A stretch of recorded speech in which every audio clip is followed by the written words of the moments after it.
2 linggo na magmula nang nagbakasyon ng mga anak natin. Pero hanggang ngayon ay hindi pa rin sila nakakabalik. Ayon sa investigasyon ng mga pulis ay pumunta sila sa isang bayan sa Iloilo. Pero hindi din nila nakikita ang mga bata. Pati daw ang mga nakatira at ang mga bahay sa bayan na pinuntahan nila ay wala na.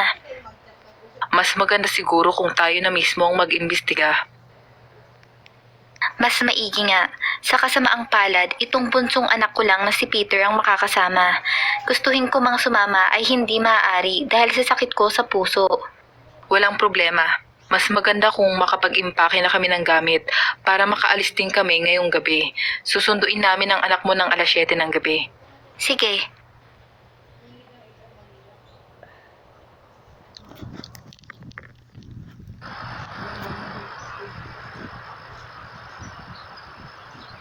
Aalis na kami. Mag-iingat kayo.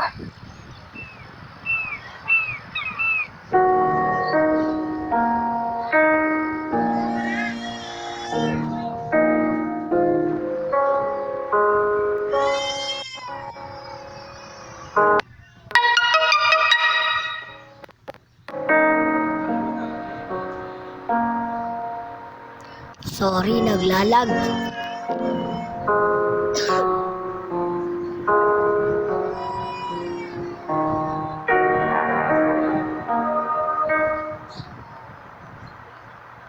Hey, ako nga pala si Lance.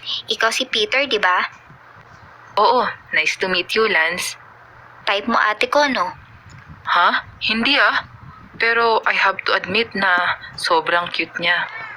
Ganun na din yun. Let's go!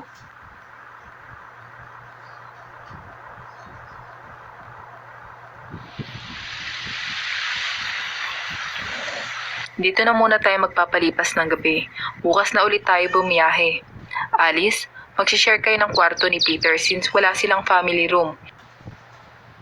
Sige po, kung yan ang gusto nyo.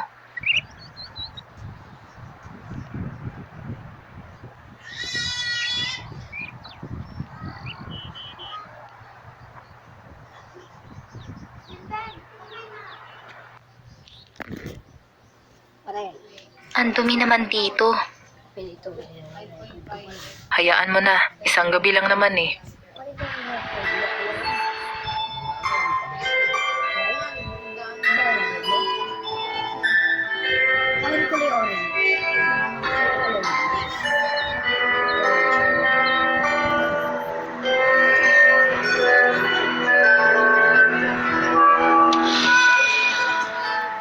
Bakit nandito ka pa sa labas?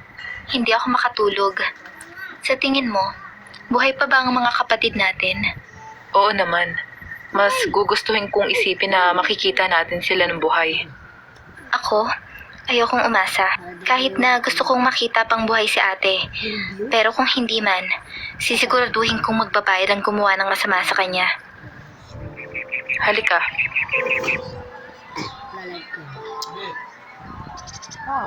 Mas maganda siguro kung magpahinga na muna tayo. Malayo pa ang biyahe natin bukas.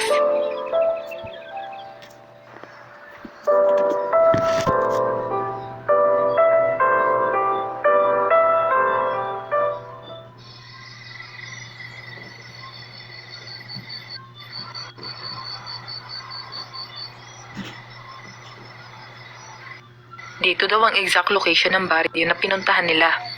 Pero walang senyalis ng mga bahay at mga tao dito. Yun din ang sabi ng mga pulis nung pinuntahan nilang lugar na ito. Hindi nila malaman kung bakit to basta iniwan ng mga nakatira ang lugar at hindi din sila nag-iwan ng bakas.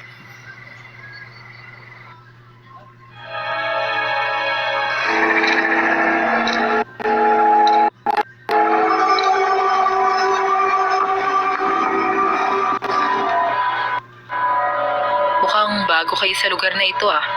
May tutulong ba ako sa inyo? Oo, hinahanap kasi namin ang anak mong si Karen at ang kaibigan niya. Nakipiesta kasi sila sa lugar na ito. Ah, sila ba? Sila yung kaibigan ni Ana na nakipiesta sa amin. Sumama kayo sa akin. Dadalhin ko kayo kung nasan sila.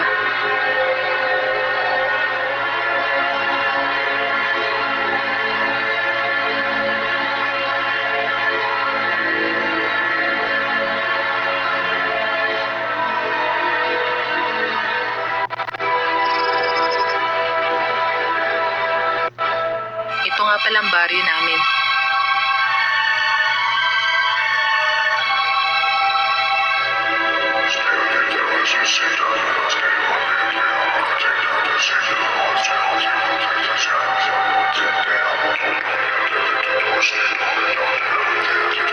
Teniente, sila po ang pamilya ng mga kaibigan ni Ana.